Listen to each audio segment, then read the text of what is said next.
Thank you. Glad to be here. My name is McKinley, and I'm a digital marketing strategist. And today, I want to talk to you about voice. But before I get started, here's a video of my friend, Teddy Ruxpin. 4 batteries not included. Hi, my name is Teddy Ruxpin. Can you and I be friends? I really... Everybody out! Then, one day, we found an old treasure map. Let's read. Teddy Ruxpin comes with illustrated book and cassette from Worlds of Wonder. Great. Well, who in here remembers Teddy Ruxpin? Show of hands. Okay, pretty much half the crowd, so that's good. So I was thinking the other day about this speech and what I was going to talk about, and I was in the store, I was in Target actually, and I saw a Teddy Ruxpin doll. And it took me back to my childhood. I remember so fondly and so well the Christmas of 1986. I remember sitting in my parents' living room, my sister and I, and they were asking us, what toy, what gift are you want for Christmas? And I think I said an Optimus Prime doll. I got one, it was full size. I broke it 2 weeks later, but for those 2 weeks, it was the best gift I ever got. And I remember my sister, she stood up and she was so triumphant and so happy and said, I want a Teddy Ruxpin doll. Now sadly, she didn't get one because in that year, Teddy Ruxpin was the top selling toy. Every kid, every parent wanted one, everybody wanted one. The stores were sold out of that toy. And it got me thinking, Teddy Ruxpin was different. At that time, there was plenty of dolls and toys on the market, and you would press their stomach, and this voice would come out the heavens talking to you. But Teddy Ruxpin was the first doll that had a voice that matched his mouth, and his eyelids blinked, and he asked the kid questions, and the kid was pulled in. And it got me thinking, Teddy Ruxpin is your customer. We live in an age now where voice is a part of everything. Your cell phones, your homes, your cars, your refrigerators, everything voice is being touched by. And I really thought about, as marketers, are we really giving voice? Are we really giving voice the respect it really needs? I created a word, it's called Yelpification. I like to say it's the Yelpification of voice. Voice is just so much more than directions, so much more than TV shows and reviews, tasks. Voice is everything. As humans, voice is the primary way we communicate our needs, our wants, our desires. Turn on TV now, there's so much talking and yelling back and forth, but not any listening.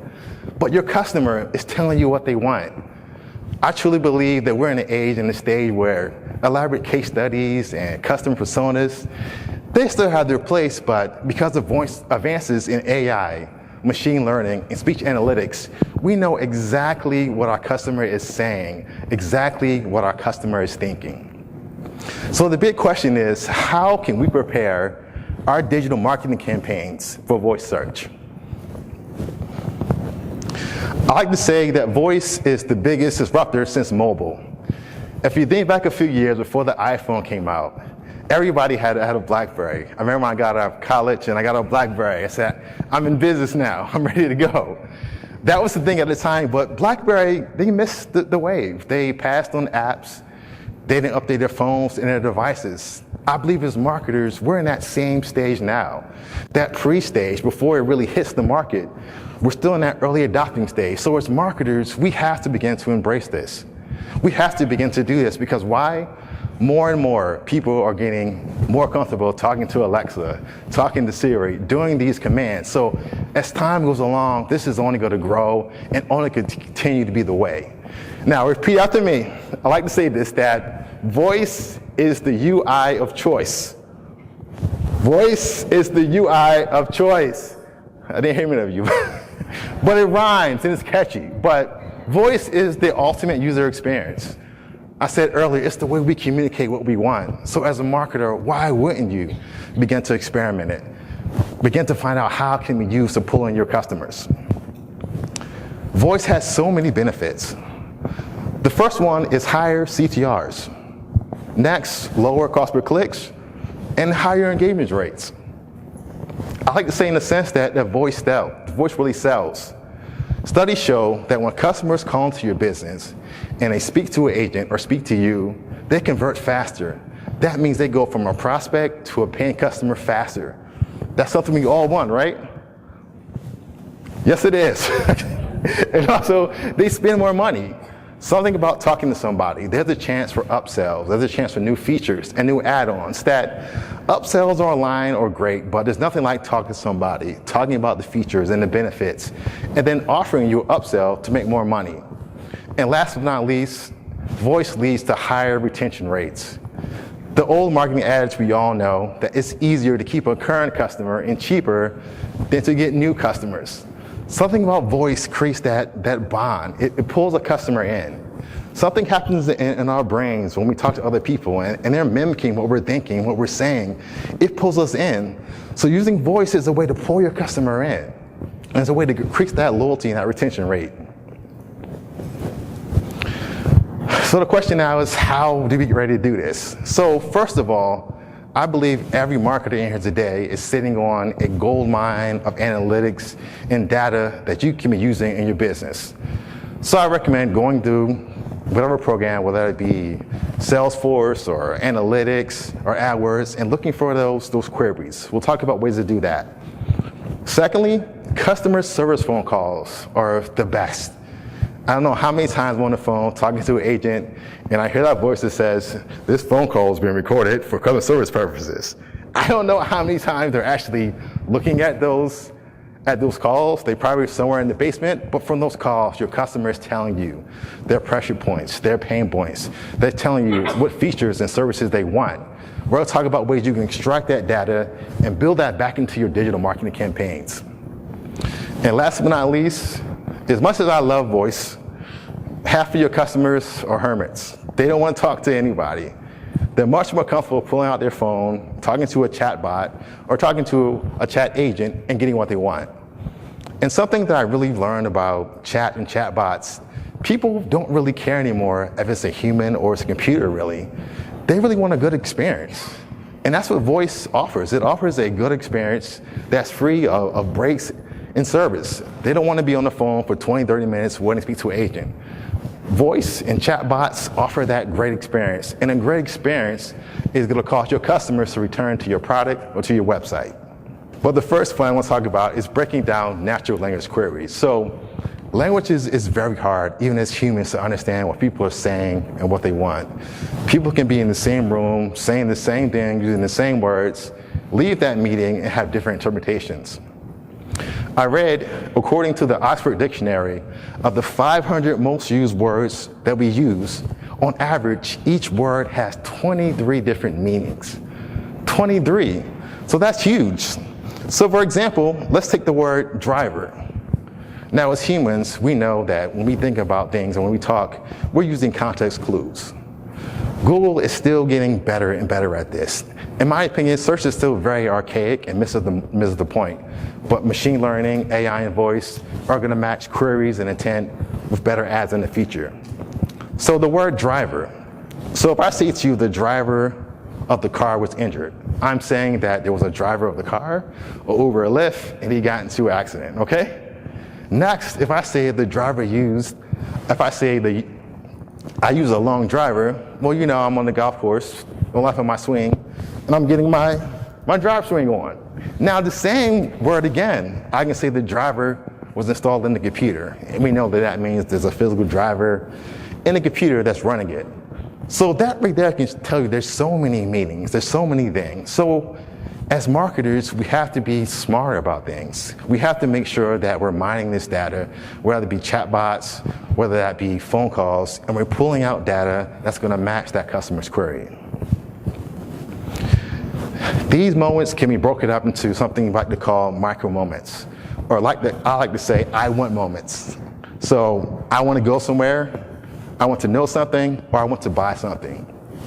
So I think in many ways, voice is kind of changing the customer funnel in a sense. You know, they're going from acquisition to consideration to making a purchase. Voice can come in and change all that. And I believe voice too is inherently an action item. When people say something, they could be researching, but more than not, they're ready to take an action. They're ready to go somewhere. They're ready to find something. They're ready to buy something. So think of voice as an action item. When people speak, they're ready to do something. Moving on to customer service phone calls. I said this earlier, but everybody, most companies get a ton of phone calls from their customers. And those phone calls are so rich of data and keywords and phrases and terms and pressure points and emotions that we can extrapolate and build those back into our campaigns that will lead to higher engagement rates. So speech analytics, this is a brief overview of kind of how it works. So once you have some kind of provider or software, a call is made to the agent and the call, of course, is recorded. Next, the call is analyzed. So you can put in modifiers, you can put in different terms and reports, and it goes through and it scans and it tries to find patterns, it tries to find keywords or phrases that are repeated the most.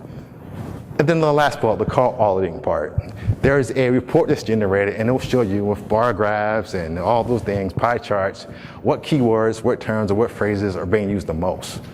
Once again, you take those keywords, you take those phrases, and you build those back into your campaigns. Also too, with voice can lead to so many different options. You can also find out what zip code that person's in, the demographic, and once again, you can help your ads match that based off that phone call. Okay, so now I have an example of a customer service phone call. It's about 15, 20 seconds. I'm going to play it for you, and when it's done, we're kind of going to take that and we're kind of build our own AdWords example ad around that. My wife and I are looking to list our home and find a bigger place. Sure. Have you used Liberty Real Estate in the past? No, I have not. Okay. Is there a particular realtor that you would like to work with? Not really. I saw a billboard you had on 76, so I thought I'd give you guys a call. Okay. What I am going to do is get your information and then route your call to Mark Dumont. He's the next. Okay, so that was the call. Now, once that call is made, that audio is transcribed, broken down into text that you can decipher. So first, the call agent said, "How may I help you?" And that first statement is an open-ended question that's getting so much data. So the guy said that his wife and him are looking for a new home in a bigger size. So from that, we kind of get surmise. Maybe this guy is a millennial between maybe 38 and 35 that maybe has a house now, wants to sell it, maybe having kids. So we can kind of glean that data from that. The next statement he said, they asked him, was there a particular realtor that they wanted to use? And they said, not really. So once again, kind of some more information about where that customer is in that customer cycle. This is a very simple example, but something like this. Do you need more space? Find an agent near you. Something like that is very simple, but what are you doing? You're trying to match what the customer is saying, what the customer is wanting in your ads or your campaign. So once again, you're literally just taking those statements. You're doing an average. Let's say you get 500 calls. You're taking the average of those phone calls, and then you're putting that data back into your campaigns. Moving on to chat and chatbot conversations. I said this earlier, but literally half of your customers, they don't want to talk to anybody. They're comfortable going to their phones and having a conversation.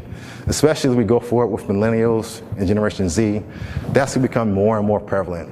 I still consider chatbots a form of customer voice because they're still talking to you.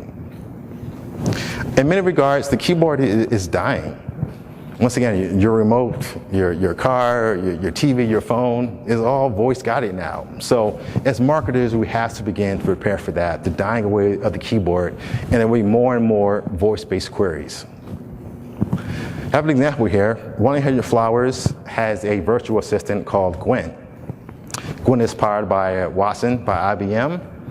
And once again, chat really sells. So 70% of the new customer ordering is done via this assistant, 70%. So when people come to the site, when they go to the app, they're seeing this. They're knowing that, hey, using this is gonna be easier than going through and trying to find options and pricing and shipping.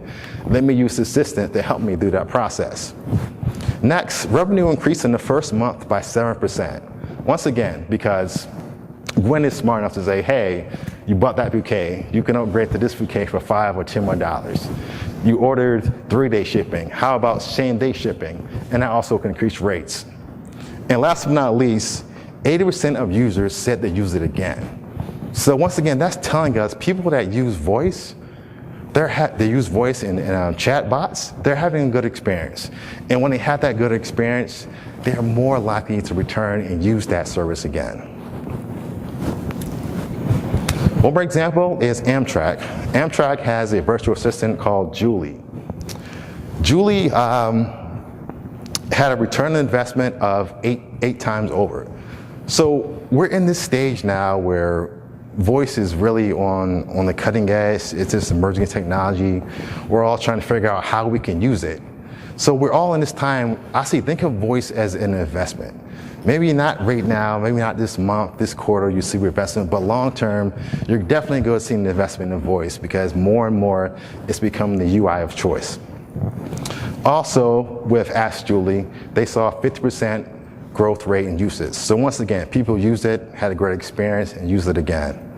Sometimes I travel and it's very hard looking at schedules and trying to find out what station you're going to and if you want to upgrade to Alexa, to a cellar, or upgrade to from coach class to business class. But Julie does all that for you. It presents those options for you. So that leads to also more revenue. Once again, being able to upsell the customer and offer different things that match their need. So going forward, I would say the first step is to explore your options. Every company right now on some level has some data that you can kind of pull, look through and find voice queries. So go through analytics, go through Salesforce, go through any system you're using to track customer interactions and start trying to pull out some of those phrases and some of those keywords and terms. Next, I would say find a great business case. And what I mean by that is voice is not an add-on technology. You know, the saying is to have a mobile-first approach, but also we need to begin to have a voice-first approach as well. And by that I mean find a way to really infuse voice into your brand. Don't make it some add-on where you're just doing a campaign and you add voice on. Find some way to really tie it into your brand, to your service. And next, my prediction here is move quickly and find a partner. There's various vendors and services out there that can aid you in that process. But I believe in the next 18 to 24 months, there's going to be an acceleration in voice. This is the time to begin to experiment. This is the time to begin to invest in voice technology. Voice humanizes your brand. If you look across marketing right now, every company is trying to seem more local, seem more friendly, like they're your best friend, and they're down the street. But the best way to do that, I believe, is to really embrace voice. Voice personalizes, it humanizes your company. You're getting into your customer's head, you're finding out exactly what they're saying, exactly what you're thinking. So then when they see their ads online, when they see your campaigns, they're seeing what they thought, they're seeing what they might be saying. And when that happens, that connection is made, that bond is made. So voice does that. Voice is the best way to humanize your brand. I said it earlier, as human beings, voice is the primary way we communicate our wants, our needs, and desires, and then become the primary way we search for new products and new services. Thank you for your time.